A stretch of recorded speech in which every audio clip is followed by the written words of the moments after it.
Hello there, my name is Sonia. This is Sonia with an I, and today I'm bringing you a vintage book haul.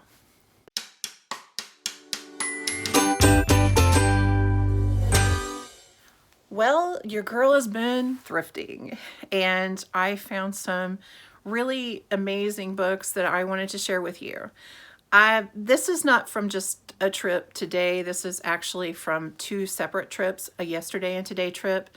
I found a few treasures and I thought maybe you would like to see them too.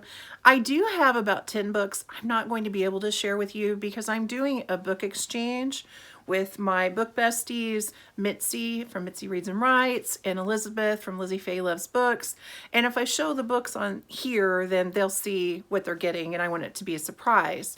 Now, we'll be unboxing our book exchange and doing videos. So if you aren't already checking them out or subscribe to their channel, rush on over to both of their channels after this video so you don't miss out on the unboxing and you can see some of the cool treasures I found. All right, so are you ready for this? I also have a couple of other little treasures that I think that go with books.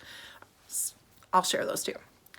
Well, the first book that I have is Thunder Heights by Phyillis A. Whitney, to add to my Phyillis A. Whitney collection for the girl who doesn't collect books. But I've been finding a lot of these, and I started a Phyillis A. Whitney book and I haven't quite finished it yet because I've really been tempted by the dangling carrots of holiday books and also trying to read as much as I can for the L.M. Montgomery challenge.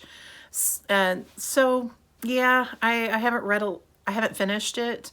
I haven't read a lot of handheld books, I'll be really honest. I've been reading more of audiobooks, but this one, what got me here is the cover.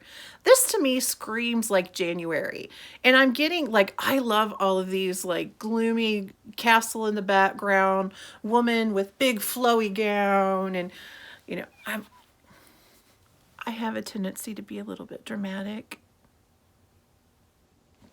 I really like the covers. The next that I found, I've heard people talk about on some of our lives. This is the Lifeline Is My Sister Dying? It is by Alida E. Young. And this is considered vintage because these are from the 1980s, I believe, which it's vintage, that is retro. And, oh no, this is 1990. Well, that's still considered vintage. It's not. It's retro. Anyway. Here it is. This is from the Lifelines line, and I have another one, another Lifelines, So Much to Live For. This is by Lurlene McDaniel. I guess there was this big trend of, you know, people, teenagers having these catastrophic type things happen to them, and let's read about it. I don't know. Anyway, this one was written in in 1991, so it is considered vintage. It's retro, whatever. I'm really trying not to be bitter about that. The next I have Total Cover by Grace Livingston Hill, The Tryst. And take in this cover. Now, I bought this one a few weeks ago, and it was, I displayed the cover because of the beautiful background. Now, my friend Mitzi really likes Grace Livingston Hill, so I may pick this up during the retro romance readathon. Maybe I'll treasure it. The next I found was this Nancy Drew 3 Exciting Mystery Stories by Carolyn Keene. This is a bind-up of the first 3 stories. And first, like I said, I don't collect books, but this I'm going to hold on to because it's the first 3 stories. If I want to go back and reread them, then I have them, they're all together. And this is from the 1960s, and check that out. This is in fantastic shape. For as old as it is, I got this at my very favorite consignment store that I used to work at. It is called Kaleidoscope Consignment in Pacific, Missouri. If you're ever there, go check it out. One of my favorite places, and one of my favorite people owns it. But I found this treasure and I love it. The next book Cooking with Mickey. This is volume 2. This is considered vintage. I'm not even going there, but I have been wanting a Mickey Mouse cookbook for a while. And this has several recipes from a lot of the places in Disney World. So I was really excited about this, and I've looked through this. There are some very delicious sounding recipes. One of them is the Black Forest cake. I have been wanting, since I've been watching Bake Off, I hear about Black Forest cake and it just sounds delicious, and there is a recipe for that in here. I will definitely be making that. The next book that I found, this was from an eBay purchase. I will be very honest. I don't buy a lot on eBay because they tend to be expensive. And even if the books are reasonable, shipping is really expensive. But I found these books and they averaged out to about $4 a book. And I have never found any of these books cheaper than $10 or $15. And that's including shipping. That's all of that together with shipping. And this is a lot of Gladys Tabor books. And if you know, you know. You know she's one of my favorite authors. And I have been reading her Stillmeadow sampler all year, bit by bit by bit. And I'm absolutely in love with her. And this is one of the books. It's called Stillmeadow and Sugarbridge. It is by Gladys Tabor and Barbara Webster. And every time I talk about this, I say Walters. This is not Barbara Walters. This is Barbara Webster. And how darling, their pictures are on the back. And this is an epistolary book of their letters back and forth from Stillmeadow Farm in Connecticut to Sugarbridge Farm in Pennsylvania. I cannot wait to read this. I am in love with Gladys Tabor. She reminds me of sitting at a Formica kitchen table with a cup of coffee and having this wonderful conversation with my grandmother. And it just, I can't explain how much I love this, but she has become, just from reading one of her books, I know I am absolutely head over heels for this author. So in this haul, or in this lot of books that I bought, I got the Stillmeadow and Sugarbridge. I'm so excited I can't talk. I got My Own Cape Cod, also by Gladys Tabor. This is her, they had a vacation stay or vacation place in Cape Cod. I can't wait to read this. I have personally never been to Cape Cod, but I would like to go someday. This is Stillmeadow Seasons. And this is set up very much like Stillmeadow Sampler. Oh, no, this one's not. This is straight through. So I could read this straight through without reading spring, summer, winter, fall, or by months. Some of these books are separated by months. Then there's also Stillmeadow Daybook. And look at her picture. She looks like my granny. I love her so much. Those cat eye glasses, I have a photo of my granny, and I wish I had it. My mom has it, I think. But I have a photo, I remember a photo of my granny with those same kind of glasses, and my granny loved cat. Oh, just love it. Now this one is set up, I believe. Yes, this is set up by months. And what's funny is she never starts with January. Like this one starts with April. I don't mind. I'll still read it. And these are all nonfiction, and they are just reflections of a pastoral life on a farm in Connecticut.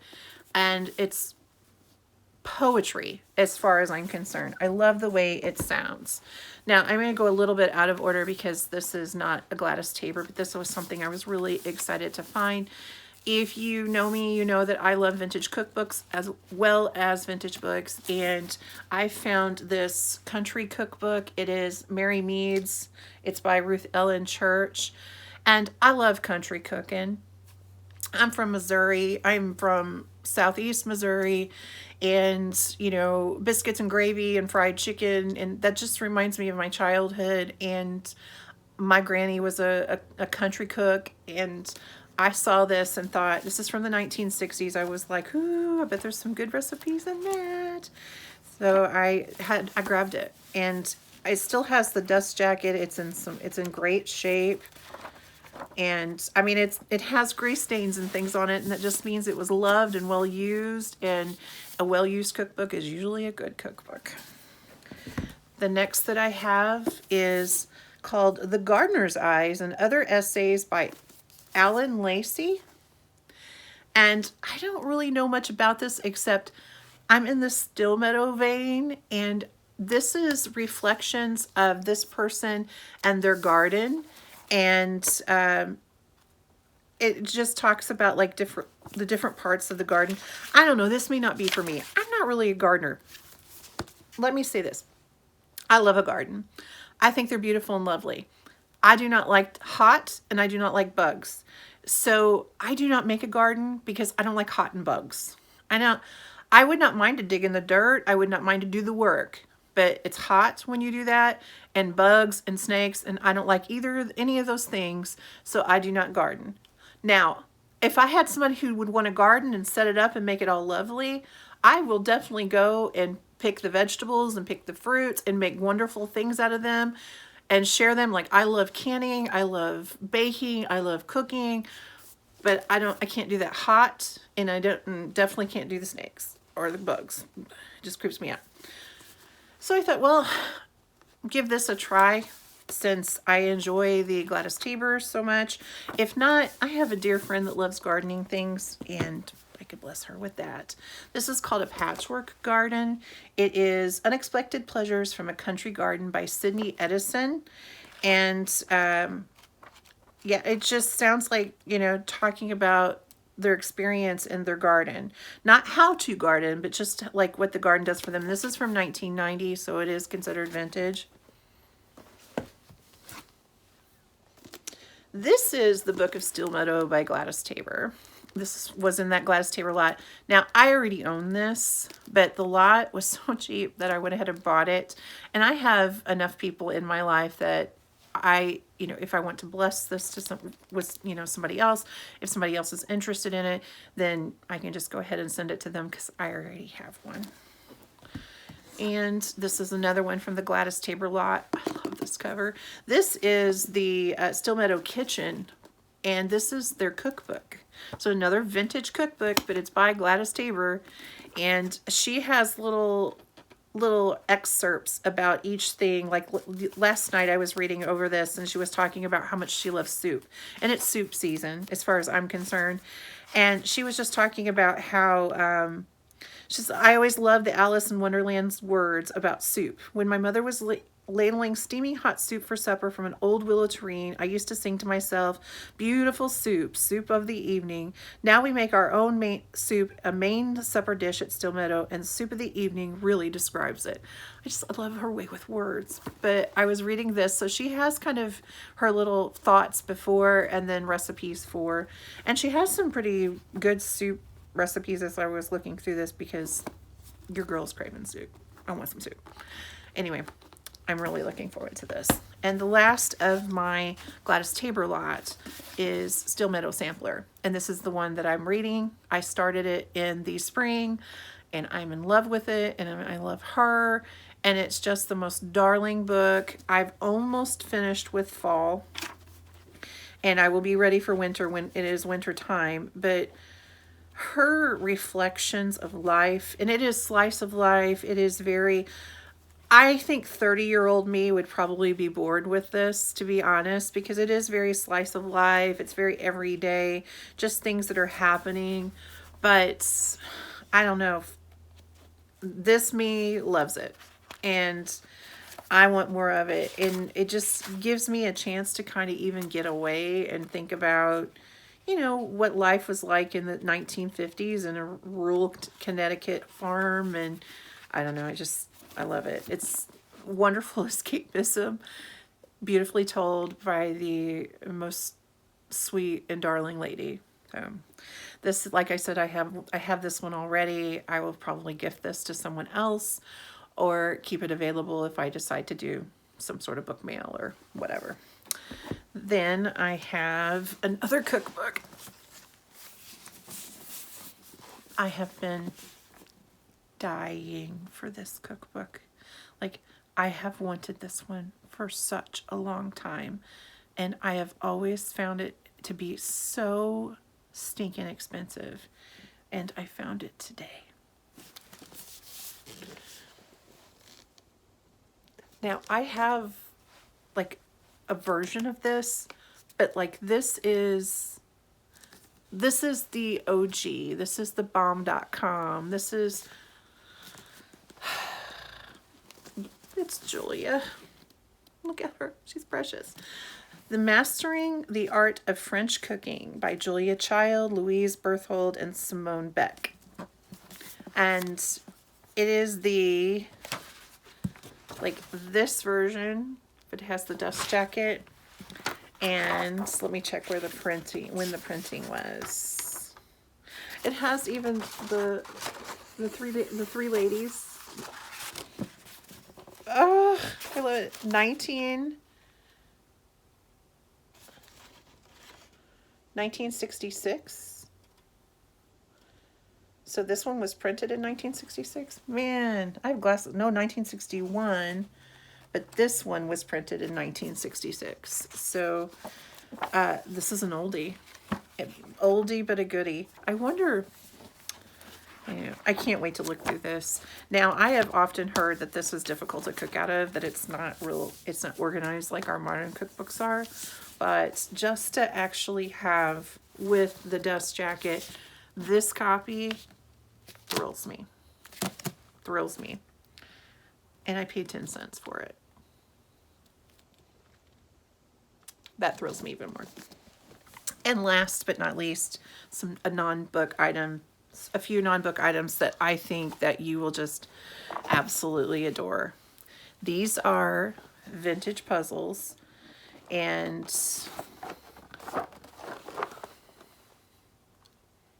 they're so old that they don't have a barcode.